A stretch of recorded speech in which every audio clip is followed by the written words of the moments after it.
It all started when Anna walked into the living room and said, "I'm in remission." The words hung in the air for a moment, and I wasn't sure how to respond. Before I could say anything, she added, "Most people would have thrown a party or something. A surprise recovery party would have been nice." I just stared at her. A party? After everything? That was the last thing on my mind. For years, Anna had been battling what I thought was a terminal illness. I had been there through it all. Doctor's appointments, treatments, the sleepless nights. I'd carried the weight of everything, managing our finances, taking care of the house, and putting my own career on hold. And now, she was upset because I didn't plan a celebration. I didn't even know how to process that. Looking back, I can't believe how long this went on. For years, Anna had convinced me she was seriously ill. She never really explained the specifics, and I never pressed for them. She said the condition was rare, complicated, and required a lot of different treatments, chemotherapy, radiation, even surgeries. I trusted her. Why wouldn't I? She was my wife, and I loved her. I couldn't imagine anyone lying about something like that. I remember the early days when she'd come home from supposed doctor visits, looking exhausted. She would tell me the treatments were taking a toll on her, and I'd believe her. She showed me medications, explained how some of them made her nauseous and others made her tired all the time. The house quickly became quieter as I tiptoed around, trying to give her peace and quiet to rest. Over time, the illness took over our lives. I declined a few promotions at work because I didn't want to be away from home too much. We stopped visiting friends and family because Anna said she didn't have the energy for socializing. Even the holidays changed. Christmases and birthdays became muted affairs, with Anna sitting quietly in the corner, bundled in blankets, while people tiptoed around her, offering her sympathy. At first, our families were supportive. They sent gifts, offered help, and regularly called to check in. But after a while, things started to shift. My parents especially seemed to grow distant. They stopped asking about Anna's treatments, and their visits became less frequent. I chalked it up to them being busy, but now I wonder if they had suspicions all along. There were moments, small, fleeting moments, when things didn't quite add up. Like the time Anna had a doctor's appointment, and she was back home in less than an hour. She told me the doctor had just given her a quick checkup and sent her home.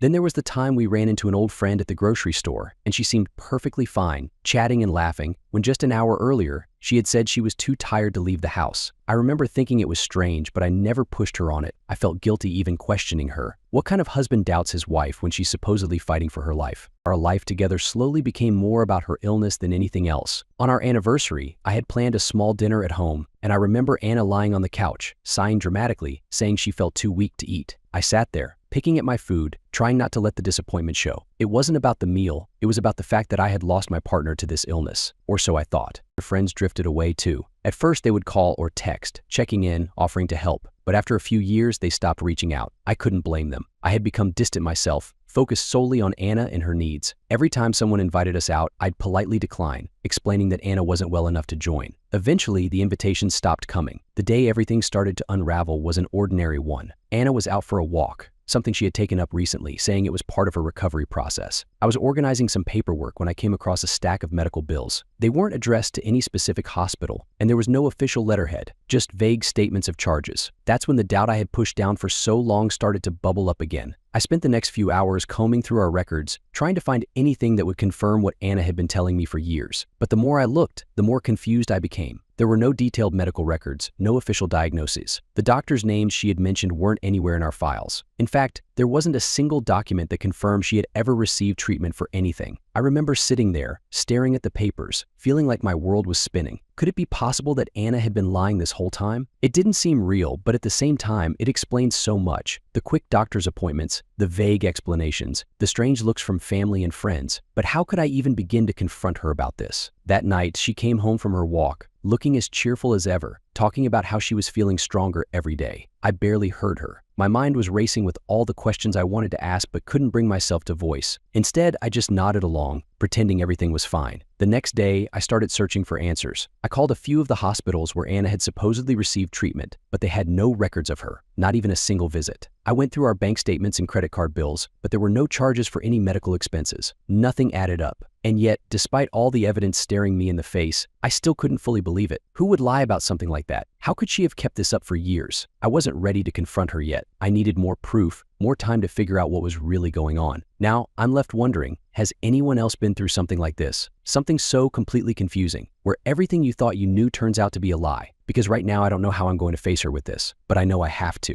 I knew I couldn't avoid the confrontation forever. After finding nothing in the bank statements, no records from any hospitals, and no sign that Anna had ever received any of the treatments she claimed, I realized I had to confront her directly. It wasn't something I could just brush aside anymore. I needed answers. One evening, after dinner, I decided it was time. I had rehearsed the conversation in my head 100 times, but the moment I sat her down in the living room, the air felt thick with tension. I tried to keep my tone calm as I brought up the missing documents, telling her I had been looking for some paperwork for insurance purposes and couldn't find any medical records. The second the words left my mouth, I saw a change in her. Her posture stiffened and her expression darkened. Anna didn't hesitate to go on the defensive. "What? Are you accusing me of lying?" she asked, her voice sharp. I wasn't expecting the immediate pushback, and it threw me off. I tried to keep my tone steady, explaining that I was just confused and needed clarification, but she wasn't having it. Before I could say much more, she turned the situation around. "You're unbelievable," she snapped, crossing her arms. "After everything I've been through, this is how you treat me. I fought so hard, and instead of supporting me, you're questioning me." Her words came out fast, almost rehearsed, as if she had anticipated this moment and was ready with a counterattack. I stayed quiet, watching her as she ranted about how ungrateful I was. She talked about how she had suffered through years of treatments, how she had endured so much pain, and now that she was finally in remission, I was choosing to focus on the wrong things. According to her, I was being selfish, more concerned about paperwork than the fact that she had supposedly miraculously recovered. It was surreal. She was flipping the entire situation around on me, making it sound like I was the one being unreasonable. I couldn't get a word in as she continued, her voice growing more emotional, almost desperate. She painted herself as the victim again, accusing me of being controlling and unsupportive. She even said something about how I was always trying to undermine her, how I didn't trust her from the start. The whole thing was bizarre. It wasn't just that she was defending herself. It was how far she was willing to go to make me doubt my own memory, my own understanding of the situation. She started throwing in these strange explanations, saying her illness had been something too complex for me to understand. According to her, the treatments she underwent were experimental and didn't leave a paper trail. I knew none of it made sense, but the way she spoke, so certain, so confident, made me hesitate for a second. Was I missing something? It didn't take long for the argument to escalate. She started to lose her composure, accusing me of not caring about her well-being. She claimed that I had never really believed in her illness and that I was the one trying to gaslight her. It was like she had prepared for this exact moment and had a dozen excuses ready. She even brought up how brave she was to have survived this mystery illness and how I was too cold-hearted to appreciate that. But as the argument went on, it became clearer and clearer to me that this was all part of her game. Every time I pressed for details, like asking why the hospitals had no records of her treatments, she would shift the conversation, bringing up something unrelated or accusing me of being controlling again. It was exhausting. At one point, I decided I needed an outside perspective. I called my parents, who had been somewhat distant since Anna's supposed illness began. When I explained the situation, they were surprisingly calm. My mom, especially, admitted that she had always felt something was off. She had never voiced her doubts because she didn't want to cause any tension between us, but she had noticed inconsistencies over the years. My dad said he had questioned why we never saw real documentation or why Anna never let anyone come with her to the hospital. Hearing them confirm what I had been feeling for so long was a strange mix of relief and anger. It wasn't just my family either. I reached out to a few of our friends who had drifted away over the years. Slowly, they started to open up, admitting that they had always felt uncomfortable around Anna, especially when she'd talk about her illness. No one had ever confronted me directly about it, but now that I was asking, the stories poured out. They all had doubts but didn't want to seem insensitive or risk damaging our friendship. Armed with these confirmations, I decided to dig deeper. I called every hospital Anna had mentioned over the years, and every single one of them came back with the same response. They had no record of her as a patient, not even for a routine checkup, let alone major treatments. I checked our credit card statements again and realized there were no medical bills, none.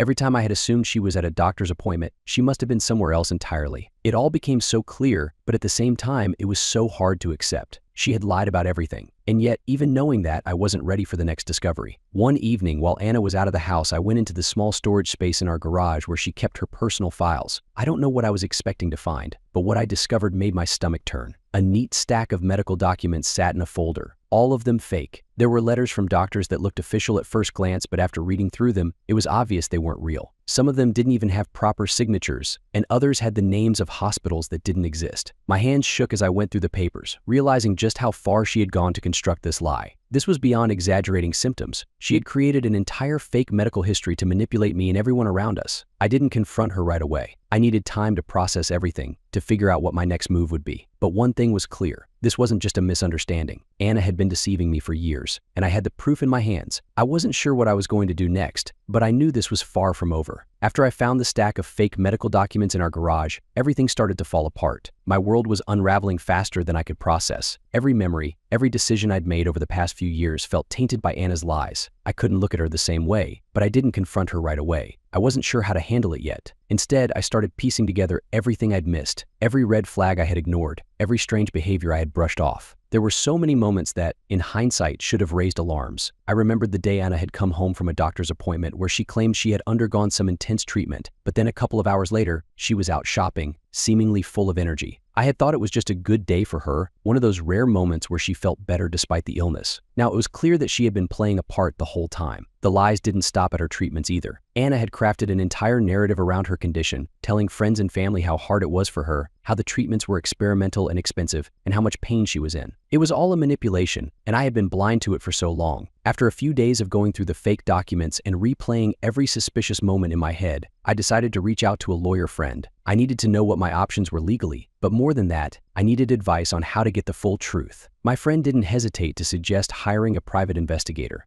"You don't know how deep this goes," he told me, and he was right. I had only scratched the surface of Anna's lies, and I wasn't sure if I was prepared for what I would find next. Meanwhile, Anna continued to act like everything was normal. She even started planning a recovery party, going on about how it was supposed to be a celebration of her miraculous recovery, the party she was upset I hadn't thrown for her. I played along, not wanting to tip her off that I knew the truth. Every time she brought up the party, though, my suspicion grew. How could she be this bold, this confident in her lies, while knowing that I might find out at any moment? It was like she believed her own story at this point. I contacted the private investigator later that week. We had a long conversation about what I suspected, and he immediately got to work. It didn't take him long to start uncovering the truth. The first thing he found out was that, during the periods when Anna had claimed to be bedridden or undergoing intense treatments, she hadn't been anywhere near a hospital. In fact, she had been living a completely different life, meeting up with friends, going out to restaurants, and even traveling to nearby cities. I remember the first report the PI sent me. There were pictures of Anna laughing with friends, eating at a cafe, looking healthier than she ever did at home. She had been traveling while telling me she was undergoing chemotherapy. It was like seeing a stranger in those photos, someone I didn't recognize at all. I couldn't believe she had been able to pull this off for so long. How had I missed all of this? The more the pie uncovered, the worse it got. Anna had been visiting people I had never heard of, staying overnight in different cities under the guise of being in the hospital. It wasn't just a small deception anymore. It was a whole other life she was living. The lies were so deep, and I realized I had no idea who Anna really was anymore. As I continued working with the PI, I noticed a shift in Anna's behavior. She became colder, more distant, like she was sensing that something was wrong. She wasn't as affectionate or talkative as she used to be, and there was a defensive edge to her tone when we spoke. I didn't push her, but the tension between us was growing. My family, who had been distant for so long, started to pull back even more. They didn't say much, but I could tell they were suspicious too.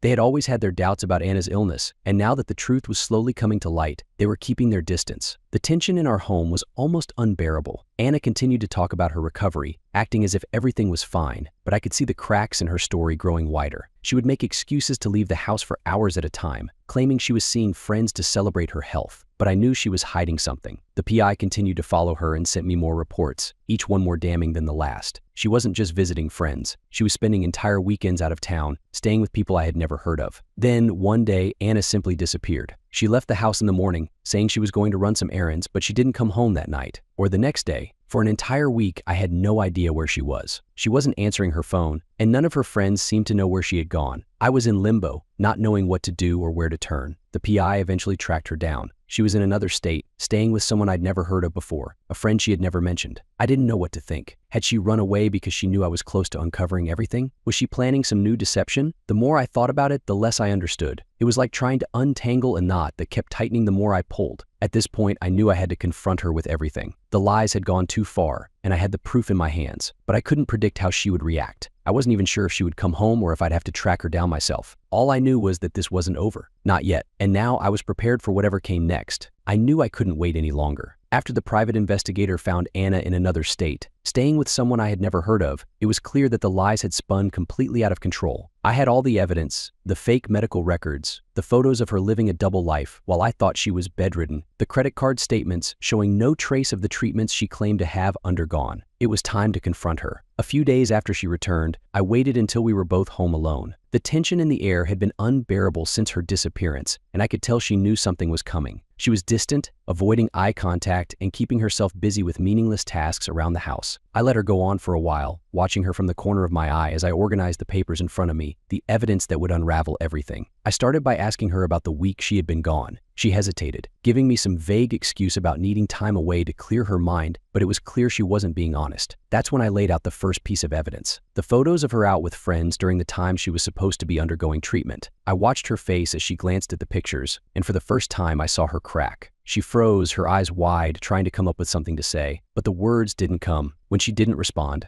I continued. I pulled out the fake medical documents I had found in the garage and placed them on the table between us. I didn't need to explain what they were, she knew. I waited for her to deny it, to spin another web of lies, but instead she just stood there, staring at the papers. The silence stretched on for what felt like forever. Finally she spoke, and her voice was shaky. She tried to downplay it at first, saying that the illness was real but complicated, that the treatments were experimental, and the records had been misplaced. But as I laid out the rest of the evidence, the hospital confirmations that she had never been a patient, the photos of her out and about during her supposed treatments, she couldn't keep up the act any longer. Anna broke down. She admitted it. The whole thing had been a lie. She had never been sick. It started small, she explained, a way to get out of certain responsibilities, work, social events, obligations she didn't want to deal with. But once she saw how much sympathy it got her, how people rallied around her, how I had given up everything to take care of her, she couldn't stop. The lie grew bigger, snowballing until she didn't know how to backtrack without losing everything. She told me she was afraid that if I knew the truth, I would leave her, that people would see her differently, that she would lose the attention and care that had become her entire life. As she confessed, I sat there, not saying a word. Instead of feeling anger or betrayal, I found myself questioning every single moment of our relationship. Was anything real? Had she ever loved me? Or was that part of the act too? I didn't let those thoughts linger for long, though. This wasn't the time to focus on my feelings. It was time to face the facts of what had happened. I went over specific moments in our life together, recounting how everything suddenly felt like a lie. The anniversaries where she played the victim, the birthdays she spent in bed claiming she was too weak to celebrate, the holidays where our families tiptoed around her illness. Every memory was now tainted, and I could barely recognize the person I had married. It was like our entire relationship had been built on a foundation of deceit. Anna didn't offer much in the way of justification, but when she did, it was infuriating. She tried to downplay the deception, suggesting that everyone lies to some extent, and that she was just doing what she needed to survive. She even attempted to twist it into something relatable, as if pretending to have a terminal illness was just another form of escapism.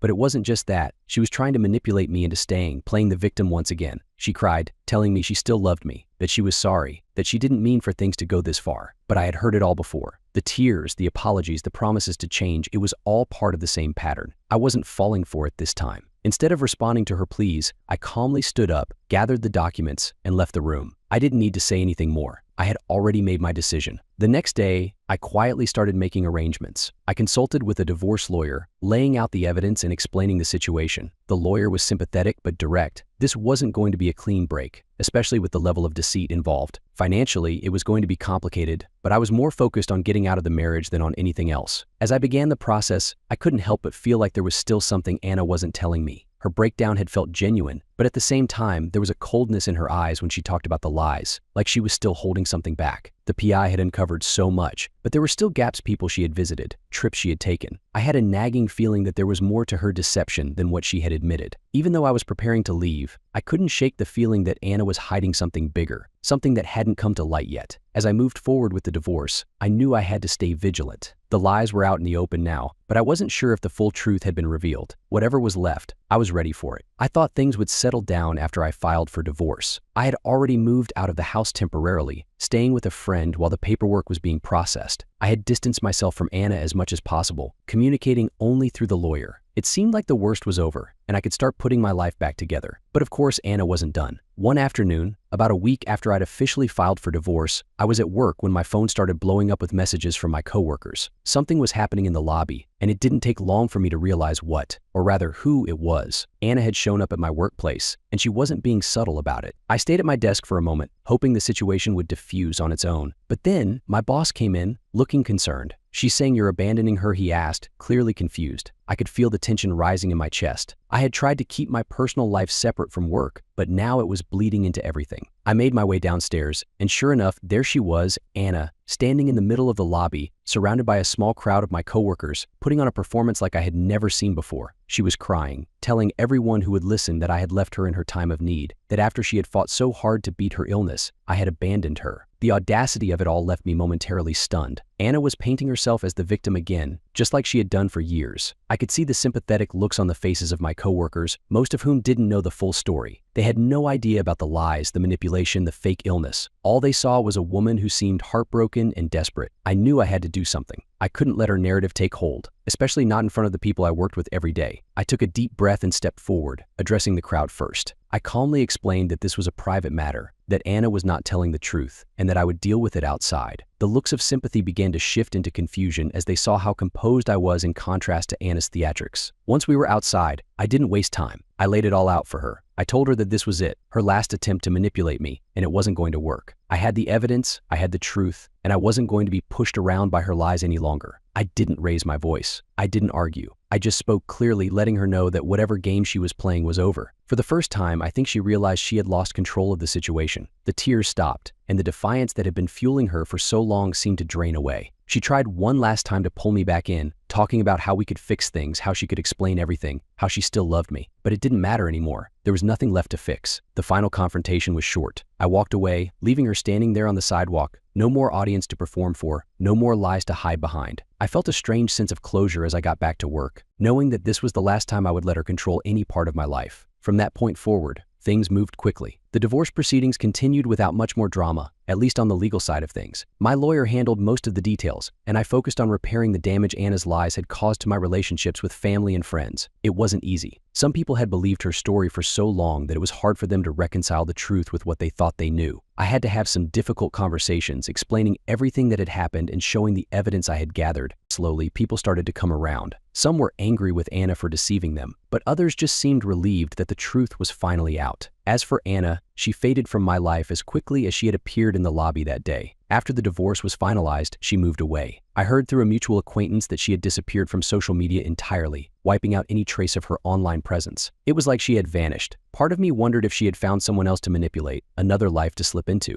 but I didn't care enough to find out. The strange thing is, even after all the lies were uncovered, there's still a part of me that feels like I don't know the full story. There were so many gaps in her life, people she visited, places she went, stories she told that never quite made sense. I have no idea how far her deception truly went, and I'm not sure I ever will, but I've come to accept that. Some things don't need to be fully understood to be left behind. In the end, I'm just grateful that I'm out of the situation. My life isn't perfect, and I'm still dealing with the aftermath of everything that happened, but at least now I have control again. I'm working on rebuilding trust with the people who matter, and slowly, things are starting to feel normal again. There's still a lingering question in the back of my mind though. Was there more to her lies than I uncovered? Did she have a bigger plan? Or was it all just a tangled web that spiraled out of control? I may never know the answer, but I'm okay with that. Anna's gone now, and with her, the chaos she brought into my life. The story is over, but the lessons I learned will stay with me forever.